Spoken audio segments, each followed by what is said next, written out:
Assalamualaikum warahmatullahi wabarakatuh. Selamat pagi Sultra. Selamat pagi Indonesia. Selamat pagi dunia. Dan selamat pagi untuk semua pemirsa yang di pagi hari ini sudah tidak sabar lagi untuk bisa menikmati semua informasi menarik dari Selamat Pagi Sultra bersama kita berdua, Imo dan Jihan. Betul sekali. Seperti biasa, Senin ke Jumat jam 8 pagi di Mac.tv atau di YouTube channel kita di Media Kendari ada Selamat Pagi Sultra. Dan pemirsa semua, tentunya untuk di pagi hari ini, untuk Anda yang sudah tidak sabar untuk menyaksikan dan juga menikmati semua informasi, selain bisa menikmati kita berdua dan menikmati acara yang sangat luar biasa, pagi hari ini di Selamat Pagi Sultra, kita bakal ngomong-ngomong atau ngobrolin sesuatu hal yang mungkin bisa relate mungkin antara kita yang lagi sementara terjadi dan juga untuk pemirsa semua yang menyaksikan acara atau Selamat Pagi Sultra untuk di hari ini, di hari Selasa, Jihan. Betul sekali, hari Selasa ya. Ini udah masuk di akhir bulan Juli ya kan? Waduh, tak terasa ya, ini udah akhir bulan Juli lagi. Bulan depan udah Agustus, ujung-ujungnya udah mau tahun baru lagi nih kira-kira ya. Dan sepertinya memang kayak rencana setiap bulannya tuh udah mulai disusun rapi-rapi karena alhamdulillah kan kesini walaupun memang selalu kita mengupdate akan informasi soal COVID-19, tapi ini jangan dijadikan satu hal yang bisa menyurutkan semangat Anda untuk mungkin tetap mempersiapkan planning atau rencana-rencana yang sudah disusun lama, susun rapi untuk harus tetap merayakan kan. Betul. 2020 nantinya. Betul sekali ya. Dan juga sedikit update dulu ya dari COVID-19. Per hari ini kasus positif di Indonesia itu sudah mencapai 100.000 kasus. Pemirsa ya, jadi buat pemirsa semuanya tetap waspada, selalu taati protokol kesehatan, jangan lupa starter kitnya kalau misalnya mau kemana-mana, masker, hand sanitizer, terus kemudian juga physical distancing, bawa alat makan, bawa alat minum sendiri, bawa alat sholat sendiri juga gitu ya, biar lebih aman, kerjaannya juga lebih lancar seperti itu. Oke, itu tips yang standar dan saya rasa siapapun bisa melakukannya. Silakan, dan alangkah lebih baiknya pemirsa kalau memang segala sesuatunya mulai dari alat sholat mungkin atau alat makan itu memang sendiri atau kita sendiri yang siapkan biar kita semakin aman kalaupun kemana-mana tetap berjaga-jaga dan aman untuk tidak tertular dengan hal-hal radikal bebas, apalagi bisa tertular dengan COVID-19. Betul sekali. Aduh, pokoknya di pagi hari ini kita bakal menebarkan virus kebaikan karena bukan kita berdua kalau nggak ada kebaikan yang bisa kita hadirkan ruang kaca. Amin ya. Di ruang kaca, di layar kaca pemirsa semua untuk di Selamat Pagi Sultra. Biar semangat, jadi kita selalu kasih sesuatu hal yang bisa menyemangati Anda semua. Untuk di pagi hari ini kita nggak tahu pagi-pagi seperti ini biasanya ritual apa sih yang biasa kalian lakukan? Oke. Dan apapun itu tetap pastinya semangat. Sampai aku mau masuk bingung gitu ya, pasti tetap apa ya si Imo ini. Oke, dan pastinya juga untuk pemirsa di rumah seperti biasa di Selamat Pagi Sultra kita juga selalu ada satu topik yang akan kita bicarakan ya Imo ya. Betul. Dan hari ini apa topiknya Imo? Kita bakal memberikan semangat mengenai kredit usaha rakyat atau KUR yang dimana memang ini adalah salah satu program pemerintah yang cukup keras dampaknya akibat dari COVID-19. Betul sekali, bahkan ya di Sulawesi Tenggara sendiri ya penyaluran kredit usaha rakyat mulai berdampak sejak Maret 2020 akibat COVID-19. Jadi untuk pemirsa semuanya, tapi menyikapi untuk hal ini juga seperti yang kita bilang sebelumnya bahwa tidak boleh surut semangatnya, harus tetap punya harapan dan kalau bisa harapannya memang sama Tuhan ya, awal ya, awalnya. Utama gitu ya. Okay. Walaupun memang kita nggak bisa menebak sebenarnya setiap harinya akan jadi seperti apa, tapi minimal kalau kita masih punya harapan, insya Allah kita masih ada semangat untuk bisa melakukan rencana-rencana awal mungkin yang sempat terhentikan akibat dari COVID ini. Tapi jangan karena COVID ini terus dibatasi jiwa produktif Anda, kita semua betul. tetap harus jalan. Betul sekali ya, dan semoga ya perekonomian juga ya, khususnya untuk penyaluran dana kredit usaha rakyat ini itu apa ya, bisa lebih stabil karena memang akhir-akhir ini juga semenjak COVID-19 itu menjadi lebih fluktuatif atau lebih naik turun ya. Waduh, ini naik turun, kamu suka naik turun juga? Harusnya seperti itu. Olahraga kan? Olahraga. Jadi kalau nggak naik turun nih datar jatuhnya. Benar. Ya. Harus ada sesuatu hal yang bisa membangkitkan semangat karena kan ibaratnya kayak alarm kan. Yes, sesuatu betul. hal yang mungkin bisa jadi yang kita tidak inginkan tapi karena ada dia jadi kita tuh ada semangat lagi, bisa bangkit lagi karena itu ada pemicunya. Ada pemicunya, ada triggernya istilahnya kayak gitu ya. Oke, dari ngomong-ngomong soal kredit usaha rakyat alias KUR ini pemirsa, ini dari Otoritas Jasa Keuangan Kantor Perwakilan Sulawesi Tenggara mencatat penyaluran kredit usaha rakyat di Sulawesi Tenggara sejak Januari hingga Mei 2020 ini mencapai 846.072 miliar rupiah. Ya, dan Otoritas Jasa Keuangan menyebut bahwa kredit usaha rakyat pada Maret 2020 mengalami perlambatan sebesar 10,47% atau hanya 222,08 miliar rupiah.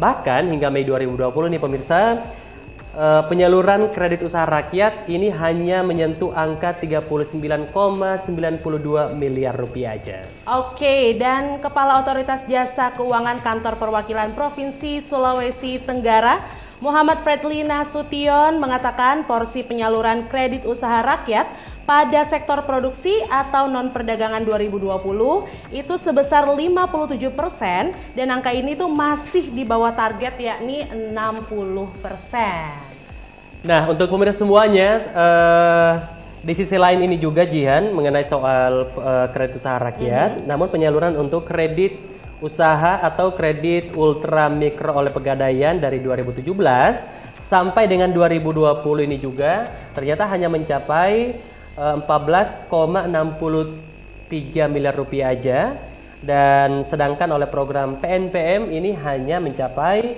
25,93 miliar rupiah aja. Cukup turun drastis ya. Cukup turun ya. Ini memang dampaknya luar biasa sekali akibat pandemi COVID-19 ini. Dan pastinya juga ya ini berdampak cukup signifikan kali ya untuk mungkin semua pemirsa yang memang juga sedang menjalankan usaha ya, usaha yang mikro gitu ya, retail, pokoknya itu memang berdampak sekali pastinya ya. Oke, tapi pemirsa dengan adanya informasi ini semoga ini tidak menjadikan satu surut tetapi menjadikan satu informasi yang bermanfaat untuk Anda dan juga tidak menjadi pelemah semangat Anda untuk tetap menjalankan usaha Anda, karena kita yakin ya ini hanya data ya kan yang diberikan dari Otoritas Jasa Keuangan, tapi tetap kita kembali dengan positive thinking bahwa ada yang namanya pembagi rezeki, Tuhan yang Maha Esa. Aduh, ini Imo ini emang pas ya, kita tuh di pagi-pagi ya, itu kayaknya mencerahkan banget gitu ya bawaannya positif, bawaannya tuh jadi pengen semangat terus gitu dan gak ada yang namanya putus asa. Amin ya.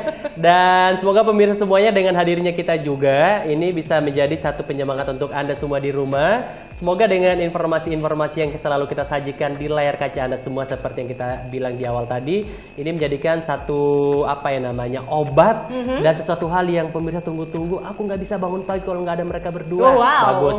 Itu trigger bagus banget. Motivasi yang luar biasa itu ya. Oke pemirsa semua, untuk di pagi hari ini semangat terus, semangat pagi terus. Kita akan kembali lagi untuk memberikan informasi menarik dan jangan kemana-mana, tetap di Selamat Pagi Sultra.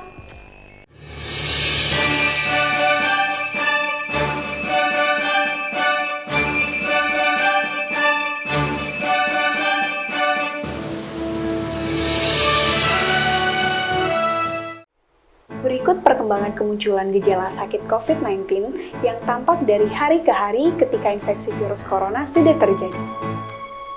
Hari pertama, pasien mengalami demam. Beberapa di antara mereka juga mengalami kelelahan, nyeri otot, dan batuk kering. Sementara sebagian kecil lainnya mengalami diare atau mual 1 atau 2 hari sebelumnya. Hari kelima, pasien bisa mengalami kesulitan bernafas, terutamanya jika mereka lansia atau memiliki gangguan kesehatan sebelumnya. Hari ketujuh, pada hari ketujuh ini, gejala di atas muncul dan rata-rata pasien belum dirawat di rumah sakit. Hari ke-8, pada titik ini, pasien dengan kasus yang parah 15% mengalami sindrom gangguan pernapasan akut atau ketika cairan menumpuk di paru-paru. Kejadian ini sering berakibat fatal. Hari ke-10, jika pasien memiliki gejala yang memburuk, ini adalah waktu ketika penyakit COVID-19 membuat pasien harus dirawat di ICU. Pasien-pasien yang memiliki kondisi ini lebih mungkin memiliki sakit perut memburuk dan kehilangan nafsu makan, ketimbang mereka yang termasuk kasus ringan. Pada fase ini, tingkat kematian ditemukan hanya sekitaran 2%. Hari ke-17, rata-rata pasien yang pulih bisa keluar dari rumah sakit setelah 14 hari sampai 18 hari perawatan. Sultra cerdas untuk negeri.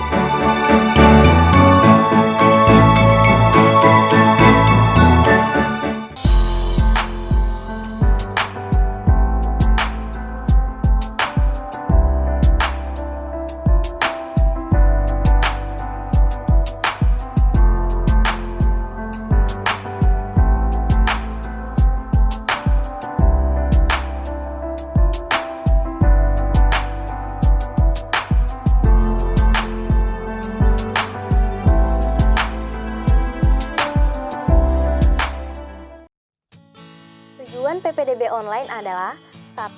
Meningkatkan mutu layanan pendidikan. 2. Menciptakan sistem penerimaan siswa baru yang terintegrasi, akurat, dan transparan. 3. Melaksanakan penerimaan siswa baru dengan lebih praktis dan efisien. 4. Menyediakan basis data sekolah yang akurat. 5. Memberi fasilitas akses informasi bagi masyarakat dengan cepat, mudah, dan akurat. Sultra cerdas untuk negeri.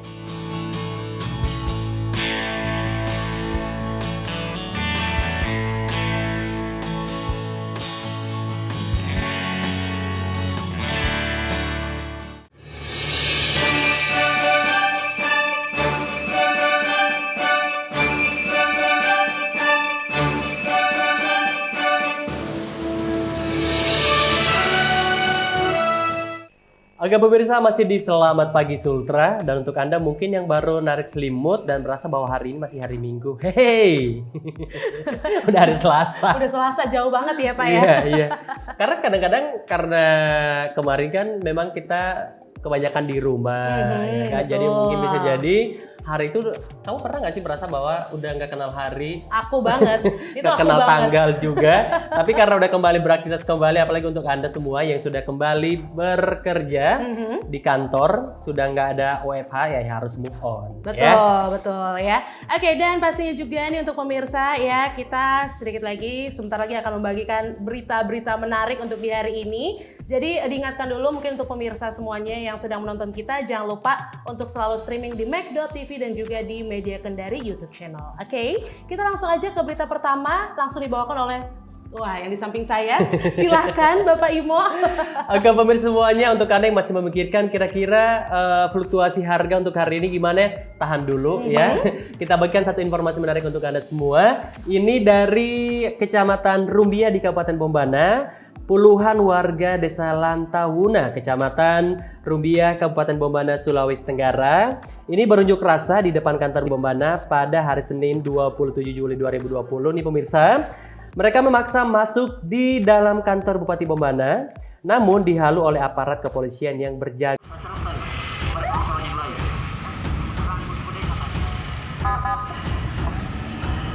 Bismillahirrahmanirrahim. Assalamualaikum. Memberikan pemahaman kepada saya bahwa jalan kita terus bergerak akan bergerak saudara-saudaraku, akan tetapi berakhir tahun 2019 masuk ke tahun 2020 di bulan ke-7 sudah sebesar kita asal masuk pada jalan kantor Bupati Bombana. Puluhan warga desa Lantawonua, Kecamatan Rumbia, Kabupaten Bombana yang berunjuk rasa di depan kantor Bupati Bombana pada Senin 27 Juli 2020 terlibat saling dorong dengan petugas kepolisian yang berjaga di depan kantor Bupati Bombana.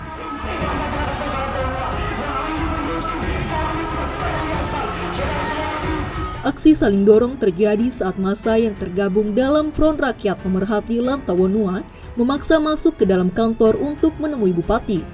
Beruntung, aksi tidak mengakibatkan adu jotos antara massa aksi dan kepolisian setempat.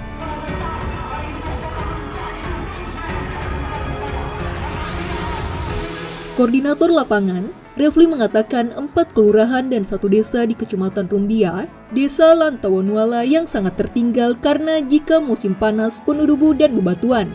Sementara pada musim penghujan, jalannya berlumpur bahkan pengendara nyaris jatuh. Kawan-kawan menjawab dengan aspal jalannya.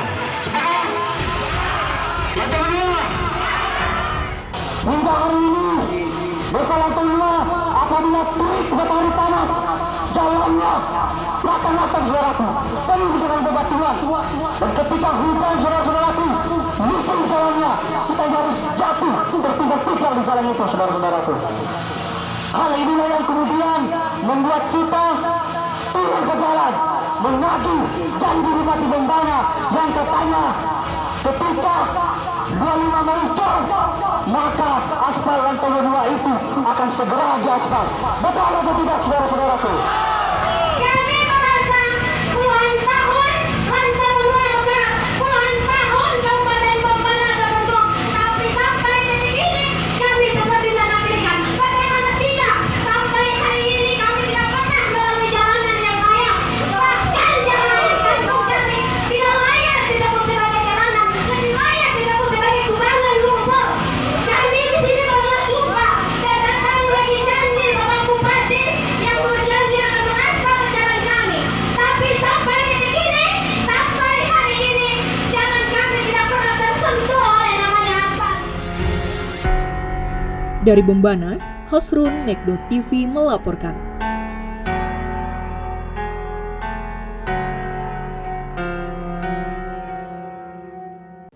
Oke, kembali lagi pemirsa untuk di Selamat Pagi Sultra, dan kita masih akan menyuguhkan berbagai informasi menarik untuk di hari ini. Dan sekarang kita akan lanjut untuk di berita selanjutnya, yaitu bertempat di Masjid Jami Syuhada Kelurahan Mandati, Kecamatan Wangi-Wangi Selatan, Kabupaten Wakatobi.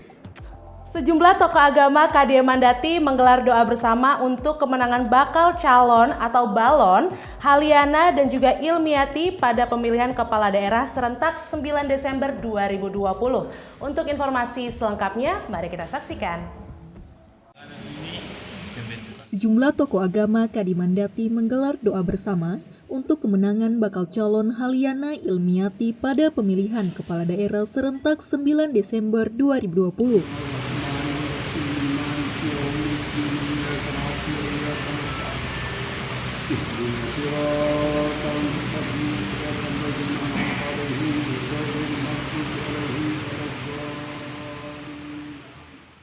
Salah seorang tokoh adat, Laude Usman Baga, mengungkapkan menjadi dambaan para tokoh agama dan tokoh adat Mandati untuk menaikkan harapan masyarakat agar hati dapat direstui dalam perjuangannya membangun Wakatobi lebih sejahtera.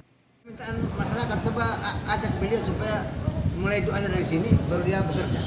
Walaupun mendadak, lakukan.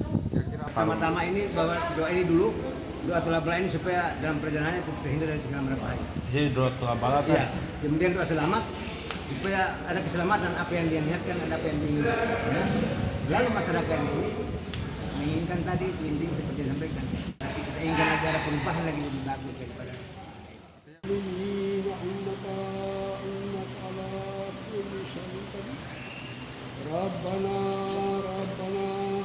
Rabbana ghfir lana wa li ikhwanina alladziina sabaquna bil iman wa la taj'al fi qulubina.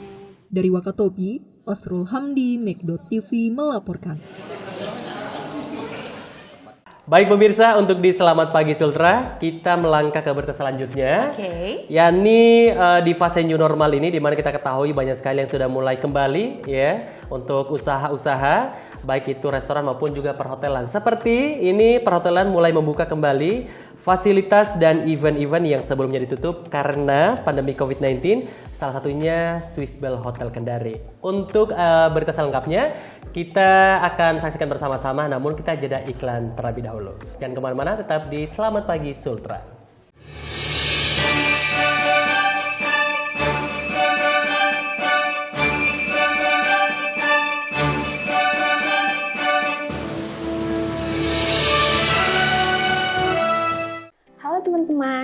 Mungkin sebagian dari kita belum memahami apa itu penyakit menular. Penyakit menular adalah penyakit yang dapat ditularkan atau berpindah dari orang yang sakit ke orang yang sehat atau belum terkena penyakit menular tersebut. Penularan penyakit tersebut dapat terjadi baik melalui perantara maupun secara langsung. Beberapa penyakit menular yang umum di Indonesia dapat dicegah melalui vaksinasi serta pola hidup yang bersih dan sehat. Coronavirus disease atau disingkat COVID-19 adalah salah satu jenis penyakit menular. Tetap hidup sehat dan selalu mencegah. Sultra cerdas untuk bangsa.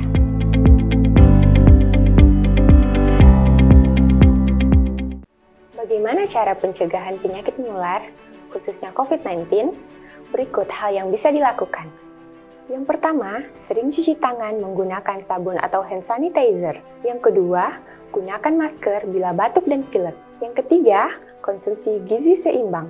Yang keempat, rajin olahraga yang cukup. Yang kelima, terapkan social distancing.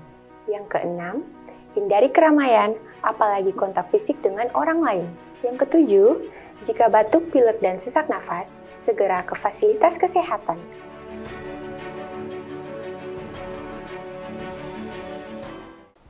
Kenali gejala COVID-19. Hari pertama, pasien mengalami demam.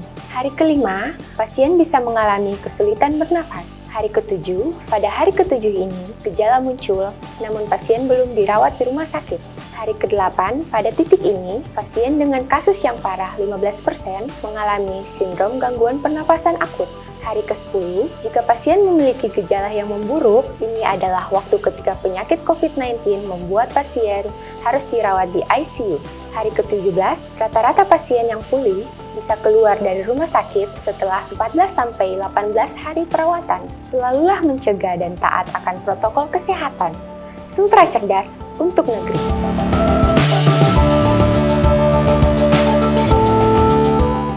Bismillahirrahmanirrahim.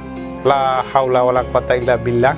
Wassalatu wassalamu ala habibil mustafa wa ala ali wa sahbihi ajmain.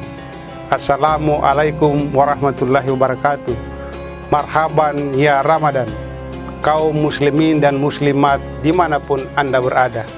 Mungkin sebagian dari kita mengakui bahwa Ramadan kali ini dilalui dengan cukup berat di tengah pandemi COVID-19.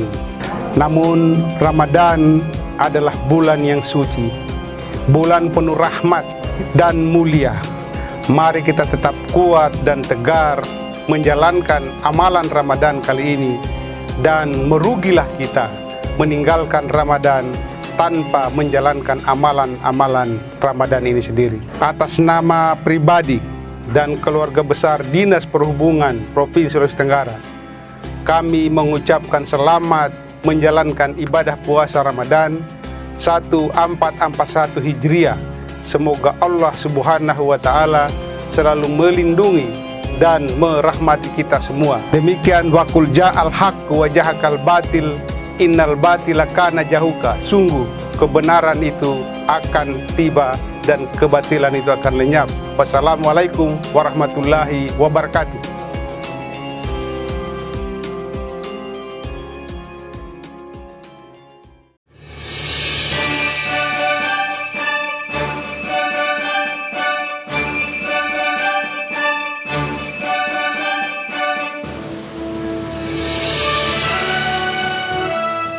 Masih di Selamat Pagi Sultra, masih bersama Jihan dan juga Imo pastinya yang menemani pemirsa di hari Selasa ini. Bagaimana? Semoga starting point-nya untuk di hari ini sudah menarik ya, sudah semangat juga pastinya, dan gak ada lagi yang namanya males-malesan dong ya. Aduh, kita ayo mulai di hari Selasa ini. Kalau biar nggak malas, mungkin jangan lupa males mandi pagi. Karena ya salah satu yang bikin kita semangat adalah biasanya mandi pagi. Oh iya benar, iya kan? Benar banget tuh ya. Jadi memang ada ya beberapa yang istilahnya mengkotak-kotakan gitu ya. Ada yang bilang morning person, ada yang bilang aku bukan morning person, jadi nggak usah mandi pagi gitu. Nah kalau misalnya Imo sendiri nih, morning person atau bukan nih Imo? Kayaknya campur sari. Oh, campur sari iya, ya? Kayaknya campur sari karena kadang-kadang kalau kerjaannya memang di pagi hari seperti ini, itu wajib mandi pagi. Soalnya kan mandi itu kan salah satu hal, kalau saya sendiri Untuk nge-build mood saya adalah harus mandi, harus sarapan. Oke. Kalau nggak itu kadang-kadang tuh kayak ada yang cacat salah satunya dan tuh terbawa-bawa di Iya, kerjaan apalagi. Nah, kan saya dan Jihan tuh ketemunya pemirsa di pagi hari. Mau nggak mau dari awal pagi tuh udah bangun untuk pokoknya mandi pagi. Yes, betul. Dan mandi pagi sekali. kan salah satu apa ya namanya kayak obat Iya obat tuh, alami, menyehatkan. obat alami untuk sehat gitu. Betul, betul. Setuju deh sama si Imo ya. Jarang-jarang Jihan tuh setuju sama Imo, tapi untuk yang saat ini setuju ya. Oke, pemirsa, tapi yang satu ini kita bakal setuju semua yang ngomongin soal kredit usaha rakyat. Yap, Ya, betul. mengenai soal KUR yang dimana tadi awal-awal kita sudah sempat membahas soal beberapa penurunan ya dari angka atau nilai yang cukup mengagetkan pemirsa semuanya. Dan kita bahas lagi untuk kredit usaha rakyat, dan ini semoga menjadi informasi yang bermanfaat untuk Anda semua, terkhusus yang lagi menjalani bisnis kecil-kecilan. Oke, nih ya masih dari Kepala Otoritas Jasa Keuangan Kantor Perwakilan Provinsi Sulawesi Tenggara, Pak Fredly ya, ini kembali menyebut bahwa sektor yang dominan dibiayai oleh kredit usaha kecil di Sulawesi Tenggara, diantaranya itu sektor perdagangan, dan juga sementara untuk sektor perdagangan besar, eceran, reparasi mobil, dan sepeda motor itu juga mengalami fluktuasi pada triwulan 1 tahun 2020 sebagai dampak dari pandemi COVID-19 ini, Mo. Oke, pemirsa, dan saat ini juga sektor perdagangan besar dan eceran dan reparasi mobil dan sepeda motor hanya mampu tumbuh. Ini angkanya cukup kecil, hanya tumbuh sekitar 2% secara year of year. Ya, dan demikian pula dengan ekonomi Sulawesi Tenggara juga ini mengalami fluktuasi pada triwulan 1 di 2020 dengan tumbuh hanya sebesar 4,37% secara year of year. Oke, jadi memang kelihatan ya kalau misalnya dari data yang tadi kita sudah bacakan memang agak signifikan ya perbedaannya. Dan berdasarkan dari data Kantor Wilayah Direktorat Jenderal Perbendaharaan Provinsi Sulawesi Tenggara, penyaluran kredit usaha rakyat se-Provinsi Sulawesi Tenggara dari Agustus 2015 sampai dengan 20 Juli 2020 itu sebesar 6,87 triliun rupiah dengan outstanding sebesar 2,6 triliun rupiah. Namun pemirsa, selain itu juga berdasarkan data Dinas Koperasi dan Usaha Mikro Kecil dan Menengah Sulawesi Tenggara, terdapat 17.256 usaha kecil menengah yang terdampak COVID-19. Pihak pemerintah kini telah mengupayakan agar subsidi bunga usaha mikro kecil dan menengah pencairannya dipercepat dan dipermudah. Dengan hal tersebut juga ini tentunya dapat menjaga stabilitas sistem keuangan sehingga mampu meningkatkan pertumbuhan ekonomi negara. Oke, jadi seperti itu ya dari dunia KUR ya, kredit usaha rakyat, terus juga bagaimana caranya supaya tetap berjalan lagi perekonomian gitu ya di tengah pandemi ini. Jadi banyak sekali yang diusahakan mulai dari dipermudah gitu kan ya pencairannya dan juga dipercepat pencairannya ya. Betul sekali, karena memang kita ketahui sendiri selama pandemik ini yang cukup keras dampaknya adalah ada di pemirsa mungkin yang sementara melaksanakan atau melakukan usaha kecil-kecilan. Betul. Karena kita nggak bisa ngukur juga karena ini kan surprise jatuhnya, ya kan? Karena pandemik ini sesuatu hal yang tidak direncanakan, tiba-tiba datang, otomatis kita merubah semua rencana, merubah semua strategi bisnis kita yang dimana sendiri mempengaruhi akan pemasukan dari bisnis yang kita jalani. Betul sekali ya. Jadi memang pandemi ini seperti yang selalu kita bilang ya untuk di Selamat Pagi Sultra, memang ini harus pintar-pintarnya kita bagaimana mengolah ya kan apa yang sudah ada, terus juga kita bagaimana bisa pintar-pintarnya untuk mengakali juga nih Imo. Betul. Ya supaya biar kita tuh tetap hidup gitu loh ya, Amin. maksudnya dalam artian kata biar kita tetap produktif. Ini kira-kira bikin apa lagi ya seperti itu. Tetap menjalankan aktivitas tanpa ada gangguan yang menyurutkan semangat kita untuk tetap berusaha gitu. Tepat sekali Mo ya. Oke pemirsa semua, untuk di pagi hari ini kita berdua yakin sekali kalau Anda di rumah pasti sementara menikmati sarapan pagi, karena emang waktu atau jam-jam sekarang itu emang paling pas ya untuk menikmati sarapan pagi. Dan semoga sarapan pagi Anda untuk di hari ini, hari Selasa ini, salah satu pemanis hari Anda ya. Jadi udah bangun pagi, udah mandi pagi juga, dapat sarapan yang manis juga. Betul, ditambah dengan nonton kita gitu ya, dengan informasi-informasi terbaru, ya udah hari Selasanya jadi lebih manis karena ya dapat informasi baru. Dan kalau misal ketemu sama teman-teman kantor ya, atau mungkin teman-teman yang lingkungan sekitar, udah tahu nih kira-kira apa yang terbaru yang harus diupdate di hari ini. Oke, kalau kata di pergaulan saya adalah kata hari ini adalah perfect gitu. Wow. Oke pemirsa ya, kita masuk untuk di berita selanjutnya untuk informasi Anda tentunya di pagi hari ini mengenai fase new normal yang dimana semua usaha memang terdampak, terkhusus dari perhotelan juga, ya kan?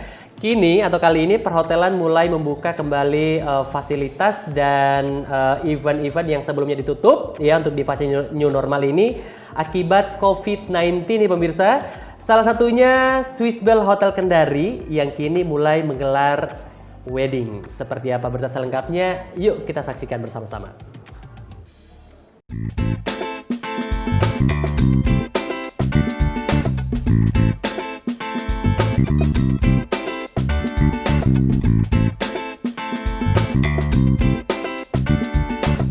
Pembukaan kembali hotel di kota Kendari saat ini telah mulai dilaksanakan. Meski demikian, manajemen hotel tetap menerapkan protokol kesehatan serta mendapat rekomendasi dari Dinas Kesehatan dan gugus kesehatan.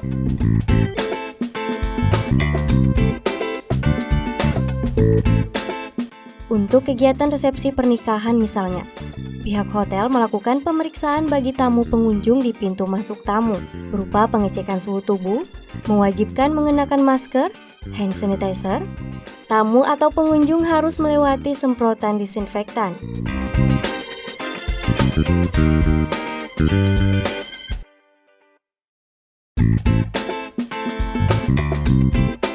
Demikian juga dengan area pesta, manajemen hotel mensiagakan beberapa staf yang bertugas untuk mengambilkan makanan bagi tamu. Hal ini untuk menghindari kontak langsung dengan tamu lainnya.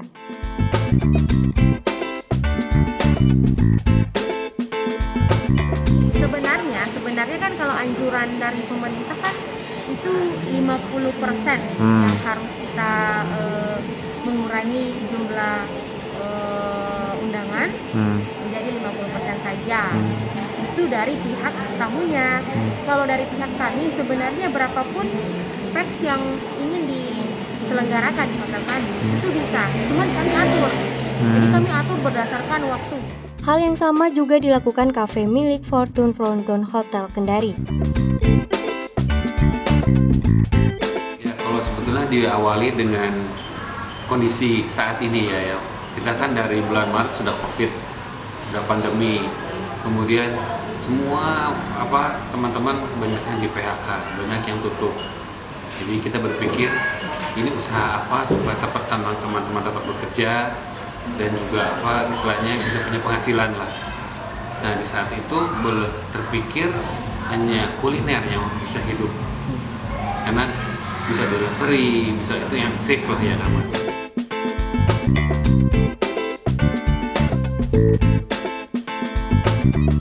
Dari Kendari, Aundria Aurora, Meg.TV melaporkan. Masih di Selamat Pagi Sultra pemirsa, dan pastinya tadi juga kita sudah membahas tentang KUR ya atau kredit usaha rakyat ya, dampaknya yang sudah kita rasakan saat ini karena pandemi COVID-19. Dan bukan cuma KUR saja nih pemirsa yang mendapatkan dampak keras, juga dari segi pariwisata ya. Salah satunya itu adalah dunia pariwisata memang mengalami dampak yang serius atas musibah pandemi COVID-19 belakangan ini. Dan Dinas Pariwisata Kolaka bergerak cepat untuk lebih memperkuat kapasitas sumber daya manusia bidang pariwisata dengan menghadapi masa new normal ini khususnya di bidang kepariwisataan. Seperti apa beritanya? Mari kita saksikan. Yang kami hormati Kepala Dinas Pariwisata Kabupaten Kolaka. Bertempat di salah satu hotel di Kolaka, Dinas Pariwisata Kabupaten Kolaka menggelar BIMTEK Sadar Wisata dengan menghadirkan para pengelola desa wisata dan sejumlah objek wisata yang ada di Kabupaten Kolaka. Kegiatan ini bertujuan selain untuk peningkatan kapasitas sumber daya manusia bidang kepariwisataan, juga dalam rangka menghadapi era new normal yang tentu memiliki aturan dan ketetapan baru terkait standar pelayanan dan fasilitas yang harus diterapkan di setiap objek wisata yang akan membuka akses kunjungannya. Kegiatan ini sendiri dibuka oleh Asisten 3 Kabupaten Kolaka, didampingi oleh Kepala Dinas dan Sekretaris Dinas Pariwisata Kabupaten Kolaka.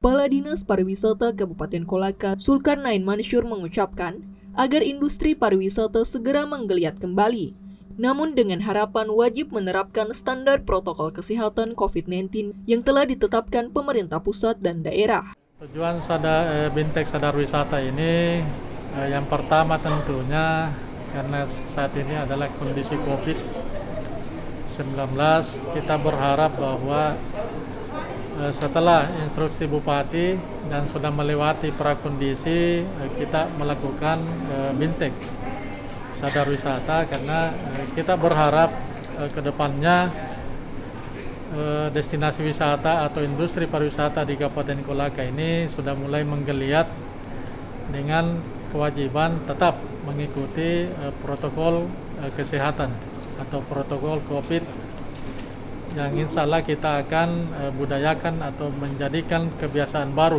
ya, dalam tatanan kehidupan kita secara umum termasuk di destinasi wisata.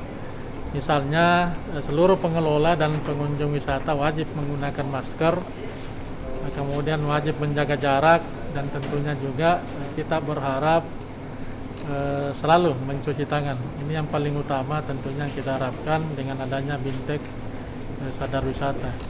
Kemudian yang kedua tentunya juga kita berharap di destinasi wisata atau industri pariwisata secara umum seluruh komponen wajib hukumnya untuk mengikuti protokol COVID ya. Baik itu pengelola, pelaksana di lapangan, dan seluruh pengunjung tentunya diharapkan untuk tertib dan disiplin untuk mengikuti protokol COVID. Sementara itu dalam kegiatan ini, Ahmad Nisar selaku pemateri utama menyajikan konsep sadar wisata dan sabta pesona dalam materi yang dibawakan. Ya, komitmen yang harus dibangun, kemudian buat master plan. Pemateri juga menegaskan pentingnya para pengelola objek wisata memahami standarisasi atau persyaratan pembukaan sejumlah objek wisata di masa pandemi COVID-19. Jadi ada leveling, kalau di tingkat gubernur, kalau dia memilih ini pakai mangga, menunjukkan ini penyimpanan pasar, ini Wakatobi butuh kali. Materi yang disajikan dalam Bintek ini secara garis besar terkait konsep sadar wisata, sabta pesona, dan new normal kepariwisataan dengan mengambil dasar peraturan pemerintah pusat dan daerah. Ketika dia masuk, kan untuk steril semua kondisi badan dan barang-barang itu hanya di titik awal. Sementara dia akan berwisata di situ selama 3 jam. Kuatkan di sisi agronya. Gak usah lagi wisata baharinya diperkuat. Sama lah di level pemerintah daerah. Lanjutkan. Kalau tidak berkelanjutan, patah tengah jalan. Tim Liputan Macdot TV melaporkan. Itu yang harus dikanamkan dulu.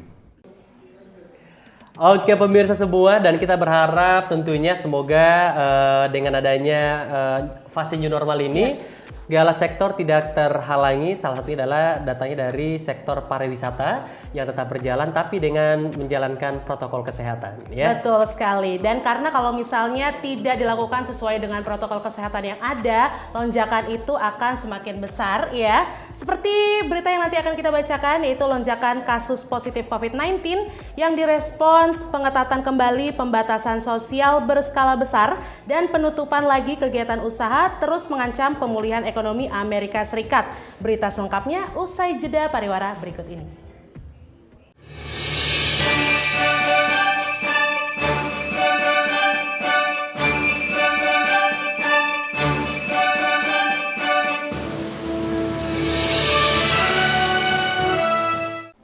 Tahukah Anda, di masa pandemi COVID-19, protokol kesehatan sangat penting untuk diterapkan di berbagai kondisi dan kesempatan. Seperti apa yang dimaksud protokol kesehatan? Berikut penjelasannya. Yang pertama, jaga kebersihan tangan. Yang kedua, jangan selalu menyentuh bagian wajah dalam kondisi tangan yang belum bersih. Yang ketiga, terapkan etika batuk dan bersin. Yang keempat, sering pakai masker, apalagi Anda yang memiliki gejala gangguan pernapasan. Yang kelima, Jaga jarak untuk menghindari terjadinya paparan virus dari orang ke orang lain. Yang keenam, isolasi mandiri bagi Anda yang merasa tidak sehat. Yang ketujuh, jaga kesehatan selama berada di dalam rumah atau berkegiatan di luar rumah. Sultra cerdas untuk negeri.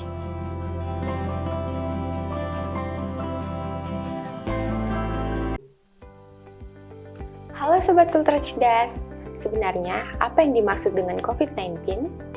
COVID-19 atau singkatan dari Coronavirus Disease 2019 adalah penyakit yang disebabkan oleh jenis coronavirus baru, yaitu SARS-CoV-2 yang dilaporkan pertama kali di Wuhan, Tiongkok pada tanggal 31 Desember 2019. Dan kini, kasus pandemi COVID-19 sudah menjadi bencana dunia karena merabak di hampir seluruh penjuru bumi atau negara. Hingga saat ini, belum ditemukan obat paten untuk menyembuhkan penyakit akibat coronavirus ini. Namun kita bisa mencegah dengan menjalankan protokol kesehatan yang dianjurkan pemerintah. Mencegah lebih baik dibanding harus mengobati. Sultra cerdas untuk negeri. Virus corona memang begitu mudah menular dan menyebar. Setiap kita bisa ikut mencegah dan mengurangi penyebarannya melalui social distancing. Apakah social distancing? Social distancing adalah tindakan untuk mengurangi kontak dengan orang lain dan menghindari melakukan kegiatan di keramaian. Bagaimana bentuk social distancing yang perlu dilakukan? Beberapa anjuran utama antara lain, menghindari keramaian, misalnya situasi, kegiatan, atau acara besar yang dihadiri orang banyak dan berdesakan. Mengurangi menggunakan transportasi publik, dan belajar atau bekerja di rumah untuk sementara waktu. Bagaimana bila tidak memungkinkan melakukan social distancing? Dalam semua keterbatasan, kita semua tetap dapat melakukan social distancing walaupun terpaksa berkegiatan di luar rumah.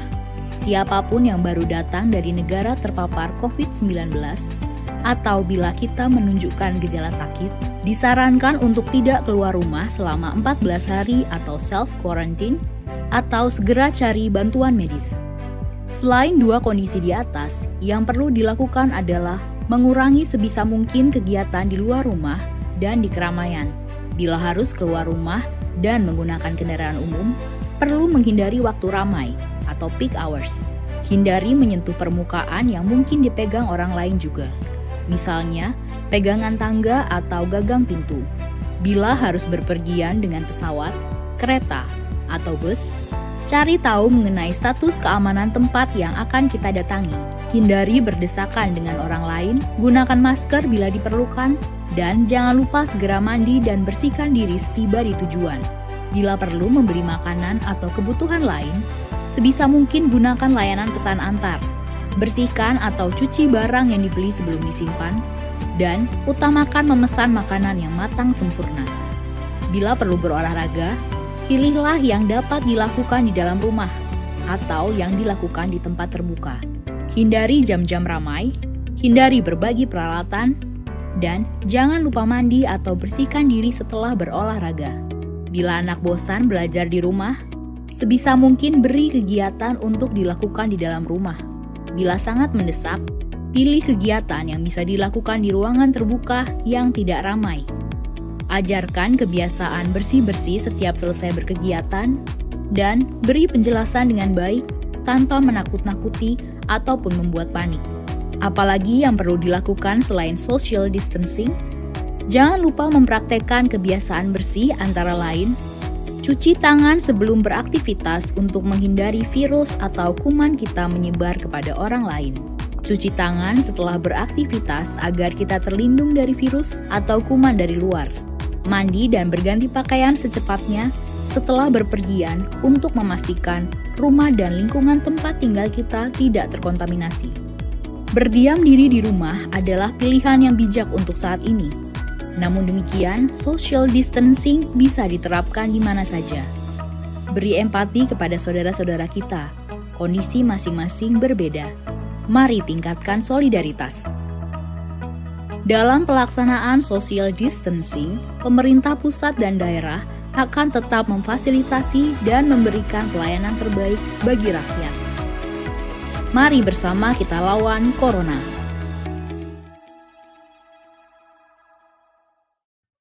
jalur dan kuota PPDB SMA. 1. Jalur zonasi minimal 50%. Jalur ini memprioritaskan calon peserta didik yang berdomisili terdekat dan kemudahan akses dengan sekolah. 2. Jalur afirmasi minimal 15%. Jalur afirmasi diperuntukkan bagi peserta didik yang berasal dari keluarga ekonomi tidak mampu. 3. Jalur perpindahan orang tua atau wali minimal 5%. Adalah jalur peserta didik yang mengikuti perpindahan tugas orang tua atau wali yang dibuktikan dengan surat penugasan dari instansi, lembaga, kantor, atau perusahaan yang mempekerjakan. 4. Jalur prestasi sisa kuota maksimal 30%. Ini adalah jalur PPDB yang menggunakan seleksi berdasarkan prestasi calon peserta didik, baik dalam jalur zonasi maupun luar jalur zonasi. Sutra cerdas untuk negeri.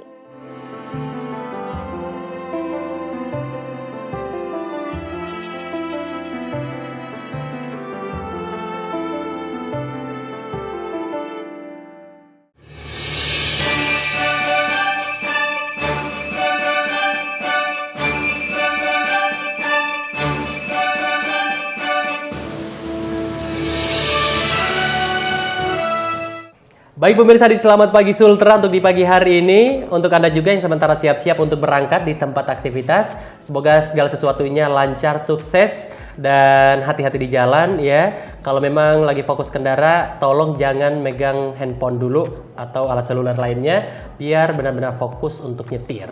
Iya, jadi ingat ya kalau misalnya di jalan itu no gadget dulu aja pemirsa ya. Ingat kalau misalnya di rumah tuh ada yang menunggu. Itu yang paling penting ya. Betul sekali pemirsa, jadi memang harus sehat itu bukan hanya sehat secara jasmani tapi mental juga Jian. Betul. Karena takutnya nanti kan biasa tuh kalau lagi berkendara memang selalu ada aja pemicunya untuk nggak fokus. Benar. Entah itu mungkin karena lihat muka kita berdua ya. Tapi kalau kita berdua pemicunya bagus gitu ya. Benar. Bikin semangat.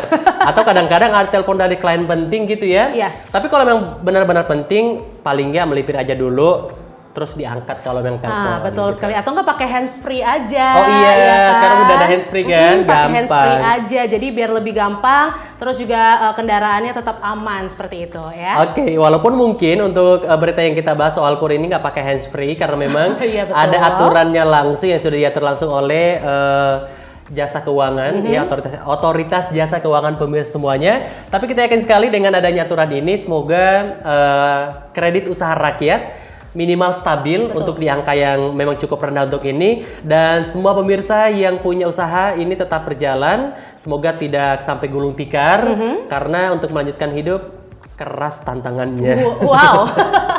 Aduh gila ya, ini pagi-pagi ya, ini kita kembali mengingatkan juga untuk pemirsa semuanya ya, untuk selalu bersemangat sebenarnya ya. Harus. Bersemangat terus habis itu juga ingat kalau misalnya KUR ini juga sedang diusahakan untuk bisa memenuhi semuanya ya kan, dipercepat pencairannya, terus dipermudah segalanya, jadi semoga ini bisa membantu pemirsa semua nih yang mungkin memang sedang menjalani UMKM ya, bisnis kecil-kecilan seperti itu ya. Yang saya ketahui bahwa memang selama ada pandemi ini untuk KUR sendiri sebenarnya diberikan kemudahan kepada semua nasabahnya. Salah satunya kemudahannya adalah mereka hanya dibebankan untuk bisa membayar bunga dari KUR itu sendiri aja. Oke. Dan itu cukup dimudahkan dan diringankan sebenarnya untuk para pelaku atau nasabah yang telah mengikuti atau mengambil untuk kredit usaha rakyat. Kan banyak nih dikendalikan kayak di bank dan juga seperti tadi yang kita bilang ada di Pegadaian. Oke, dan dipermudahnya ini juga itu untuk menjaga stabilitas sistem keuangan sehingga itu mampu meningkatkan pertumbuhan ekonomi negara itu dalam jangka besarnya ya. Amin. Kita berharap juga semuanya nih pemirsa, semoga dengan adanya aturan-aturan seperti ini dan juga informasi mengenai untuk data dari jasa otoritas keuangan, semoga semuanya jelas dan jangan dijadikan acuan untuk nggak usah dilanjutin, tutup aja, jangan ya, karena kita nggak pernah tahu besok, bisa jadi besok mungkin tiba-tiba langsung naik lagi dan itu berdampak baik untuk usaha kita semua atau pemirsa. Jadi kalau bisa tetap dipertahankan karena juara bertahan itu selalu susah untuk dipertahankan. Iya betul sekali, merebut itu gampang ya, tapi merebut mempertahankan gampang itu susah ya. Direbut? Direbut. Apa tuh yang direbut ya? Rezekinya harus direbut hari ini. Tepat sekali. Oke pemirsa semuanya, kalau tadi udah kita sajikan untuk berita-berita dalam daerah ya, kayaknya kita harus harus jalan-jalan lagi nih ke luar negeri. Ayo jalan-jalan lagi yuk. Sekarang kita melipir ke Amerika lagi nih. Aduh, ini sih negara tempat saya pertama dilahirkan. Wow, coba aktenya tolong Pak. Oke, jadi ada berita dari mancanegara nih pemirsa ya, lonjakan kasus positif COVID-19 yang direspons pengetatan kembali pembatasan sosial berskala besar dan penutupan lagi kegiatan usaha terus mengancam pemulihan ekonomi Amerika Serikat. Pada saat yang sama, hubungan Amerika Serikat dan Tiongkok beralih tegang, memunculkan kekhawatiran memuncaknya kembali perang dagang. Seperti apa beritanya? Mari kita saksikan. Kawasan pecinan di Houston, negara bagian Texas belakangan tertekan akibat lesunya bisnis restoran. Tapi perintah menutup konsulat Tiongkok atas tuduhan mata-mata kembali menjadi pukulan, menurut seorang pengusaha yang juga wakil Kamar Dagang Asia setempat. Houston is a very international city, and we say we welcome all the nationalities. I hope this political thing wouldn't affect the people, who live in Houston or who come to Houston. Pengusaha lokal cemas dengan ketegangan baru antara dua negara dengan perekonomian terbesar di dunia, Amerika Serikat dan Tiongkok. In the state of Texas alone, there's like 200,000 plus just Chinese Americans, right? Who drive from all over the state to be able to go and get their visas. Sebagai balasan langsung, Tiongkok memerintahkan penutupan konsulat AS di Chengdu, Provinsi Sichuan. Ketegangan dagang antara Amerika dengan Tiongkok sebenarnya telah mereda dengan penandatanganan kesepakatan dagang fase pertama pada pertengahan Januari. Tapi belakangan isu pencurian kekayaan intelektual kembali mencuat sehingga menyebabkan penutupan konsulat. Tapi juga ada isu-isu lain di luar ekonomi yang ikut meningkatkan ketegangan antara kedua negara. Perlakuan terhadap minoritas Uyghur, Undang-Undang Keamanan Hong Kong, dan terakhir pandemi COVID-19 yang menurut Presiden Donald Trump tak akan separah ini bila ditangani dengan lebih baik oleh pemerintah Tiongkok saat pertama merebak. It's very sad when you see the death. It's all death that could have been stopped by China. If they wanted to stop it, they could have stopped it. Kekhawatiran akan semakin memburuknya hubungan AS-Tiongkok terjadi di saat data domestik sedang kurang mengembirakan. Pemohon tunjangan pengangguran selama sepekan mencapai 1,4 juta orang. Angka tertinggi dalam hampir 4 bulan. We have just about 16% at this point of Americans who are saying that their personal finances are going to get worse in the year ahead than they are right now. Permohonan tunjangan sebetulnya telah berangsur turun sejak awal pemberlakuan pembatasan sosial pertengahan Maret, tapi belakangan kembali meningkat dengan lonjakan kasus positif COVID-19 yang memaksa sebagian wilayah kembali memperketat PSBB. The recent spike in cases may be one possible cause for why people are starting to feel a little bit more hopeless about the economic situation and the likelihood that they're going to be able to go back to their job. The workers themselves are finding it really hard to go to work right now. One is because the risk of some jobs has increased dramatically. Another is because the difficulty of getting to work has increased when public transit is limited and also risky. Harapan kini diarahkan pada pengembangan vaksin yang sebagian telah memasuki fase lanjut alias fase ketiga, termasuk diantaranya yang sedang dikembangkan University of Oxford bersama AstraZeneca di Inggris. Dari Washington DC, Nova Purwadi, VOA. Baik pemirsa, untuk berita selanjutnya masih dari berita mancanegara, di mana ribuan UKM di Amerika terpukul akibat dari pandemi COVID-19 ini dan berharap ini bisa mengajukan klaim asuransi sehubungan terganggunya bisnis mereka nih. Ya, tapi ini tidak mudah juga mengingat adanya perubahan yang sudah dilakukan industri asuransi setelah wabah SARS di tahun 2002. Dan untuk laporan selanjutnya, yuk kita saksikan bersama-sama kontributor Helmi Johannes, VOA. For example, this table gets seated. This table does not. This table does not get seated. This table does get seated. Pelanggan restoran medium rare harus duduk berjarak dan selalu ada meja yang dikosongkan. Bar yang biasanya bisa ditempati 20 orang kini hanya boleh melayani 4 tamu. Seperti restoran lain di ibu kota Amerika, restoran ini hanya boleh beroperasi dengan kapasitas 50% untuk yang makan di dalam. Itu berarti laba juga terpangkas 50% setelah restoran boleh buka kembali pada bulan Juli. Menurut pemiliknya, Mark Busher, pandemi COVID menyebabkan ia rugi ratusan ribu dolar. Untuk menutup kerugian, Mark mengajukan klaim ke perusahaan asuransi dan berharap premi 25 ribu dolar yang ia bayar untuk asuransi akan menghasilkan manfaat. We, like many responsible business owners, filed a claim with our insurance company saying that our business has been interrupted due to circumstances beyond our control, and we're going to seek to the insurance company for reimbursement of lost sales and profits under the wording of our policy. It didn't take very long to get a letter back saying we're denying your claim. A pandemic or a virus is not a covered cause of loss. Perusahaan asuransi mengubah kebijakannya setelah wabah SARS pada tahun 2002-2003 menyebabkan perusahaan asuransi harus menanggung ganti rugi jutaan dolar. Sejumlah perusahaan asuransi menambahkan kata-kata tegas yang mengatakan mereka tidak menanggung kerugian akibat pandemi atau wabah virus. Yang lain memakai kata-kata yang lebih rumit dengan arti yang sama. Namun pakar independen mengatakan itu tergantung pada cara menafsirkan kontrak. That's the thing. If they're requiring physical loss only, then you're kind of stuck. But a good business interruption policy shouldn't have a physical loss requirement. Some of them, they don't have a direct physical loss requirement, but they're still using it anyway. They're adding it in as if it was there and it's not. Perusahaan asuransi menjelaskan kebijakan baru ini tidak diterapkan untuk menghindari pembayaran, tapi mereka hanya berupaya mempertahankan industri asuransi. Amerika Serikat belum pernah mengalami bencana sebesar ini. Yang terbesar sebelum pandemi adalah badai Katrina yang membuat perusahaan asuransi harus menanggung biaya 54 miliar dolar. Menurut Asosiasi Asuransi Korban Properti Amerika, pandemi COVID-19 telah menyebabkan kerugian antara 250 hingga 430 miliar dolar per bulan, dan itu baru mencakup usaha kecil. Perusahaan asuransi mengatakan dalam kasus seperti ini seharusnya pemerintah yang mendukung usaha kecil. Sebaliknya pemilik usaha kecil mendesak pemerintah mengubah undang-undang agar membuat perusahaan asuransi tidak bisa menghindari pemberian ganti rugi untuk keadaan luar biasa seperti saat ini. Dari Arlington, Virginia, saya Helby Yohanes dan tim VOA.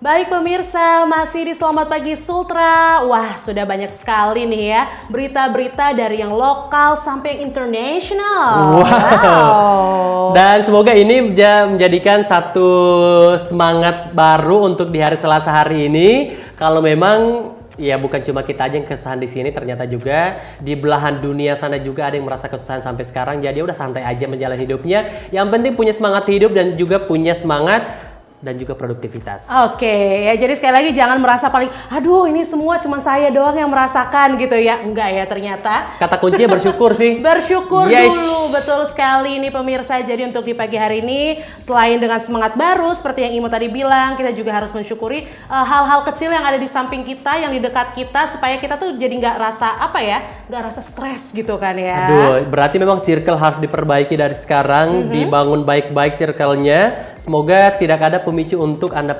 stres, apalagi keadaan udah sangat stres sekali ya, bisa bikin diri. Dan yang paling penting adalah semoga untuk informasi-informasi terbaru, apalagi ini mengenai soal kredit usaha rakyat, ini semoga setiap hari selalu ada update dan beritanya selalu menggembirakan untuk kebaikan pemirsa semua, untuk Anda yang sementara menjalankan untuk usaha kredit menengah, kredit kecil menengah. Yes, ya. Tepat sekali ya. Pokoknya untuk pemirsa semuanya di hari ini, apapun yang Anda rencanakan ya, mungkin dari buka usaha baru mungkin ya, atau mungkin seperti biasa bekerja gitu harus ngantor pagi hari, tetap semangat, hati-hati di jalan, dan jangan lupa untuk selalu menyaksikan kita berdua di Selamat Pagi Sultra dari hari Senin sampai Jumat jam 8 pagi. Baik pemirsa, dan sepertinya kita harus undur diri hari ini ya, karena sepertinya semua berita dan informasi sudah kita bagikan di layar kaca Anda semua. Untuk di Selamat Pagi Sultra hari ini, hari Selasa, semoga menyenangkan untuk mengukur menyenangkannya masuk di hari Rabu besok. Yes, tepat sekali ya. Dan juga jangan lupa pemirsa ya untuk selalu menyaksikan kita di Mac mediakendari.tv, itu streaming kita, atau juga pemirsa boleh langsung aja subscribe dan nonton langsung di YouTube channel kita di Media Kendari, itu dia. Dan jangan lupa juga untuk fanpage Facebook Media Kendari, jangan lupa untuk di-follow Instagram kita di mediakendari.com. Baik pemirsa, kita berdua sudah siap sekali kayaknya, siap untuk pamit dari ruang dengar Anda semua. Ruang dengar, ruang tonton Anda semua untuk di pagi hari ini. Terima kasih sudah menyaksikan. Wassalamualaikum warahmatullahi wabarakatuh. Sampai jumpa. Have a nice day pemirsa. Semangat.